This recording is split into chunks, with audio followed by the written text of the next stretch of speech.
कसडोल नगर के शासकीय high school मैदान में परमानेंट हेलीपैड निर्माण पर रोक लगाने की मांग को लेकर मैदान में अभ्यासरत खिलाड़ी लामबंद हो गए हैं और शुक्रवार को कलेक्टर के नाम कसडोल तहसीलदार को ज्ञापन सौंपा है।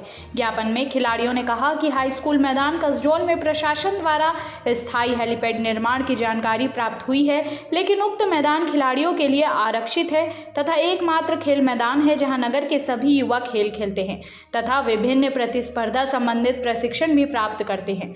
मैदान में कुछ ही हिस्सा शेष है जहां प्रशासन के अधिकारियों की बुरी नजर लगी है तथा वे खिलाड़ियों के खेल मैदान के स्थान पर परमानेंट हेलीपैड निर्माण हेतु कार्यवाही कर रहे हैं, जबकि कसडोल में अन्य जगह हेलीपैड का निर्माण किया जा सकता है।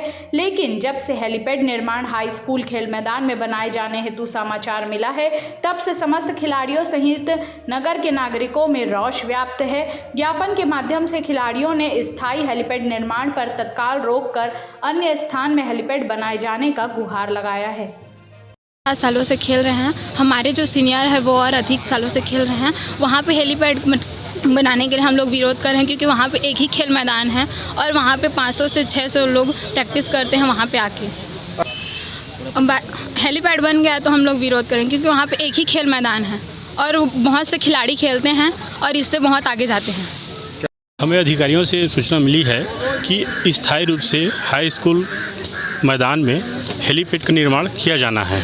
जैसे हमको सूचना मिली, हम सभी पालकगण वहाँ पे एकत्रित हुए और एक राय होकर के हमने माननीय एसडीएम साहब, तहसीलदार साहब के कार्यालय में आकर अनुरोध और ज्ञापन दिए हैं कि वहाँ हेलीपैड न बने। हमारे बच्चे वहाँ पढ़ते हैं और खेल सुबह शाम बच्चे यहाँ आके प्रैक्टिस करते हैं, इसमें किसी भी प्रकार का व्यवधान न हो। हम यही प्रार्थना माननीय एसडीएम साहब और तहसीलदार साहब से किए हैं। तो सबसे पहले निवेदन लेकर आए हैं और अगर स्थिति यहाँ के जो बच्चे हैं स्कूल के, हाई स्कूल के, उनके द्वारा एक ज्ञापन सौंपा गया है कि हमारे खेल मैदान में परमानेंट हेलीपैड नहीं बनना चाहिए।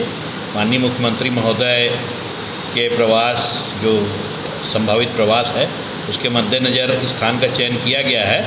अब ये जो ज्ञापन उन्होंने कलेक्टर महोदय को के नाम से दिया है, ये मैं उनको कलेक्टर महोदय को मूलतः प्रेषित करूँगा और इस संबंध में उनसे चर्चा भी करूँगा और बच्चों की आशा के अनुरूप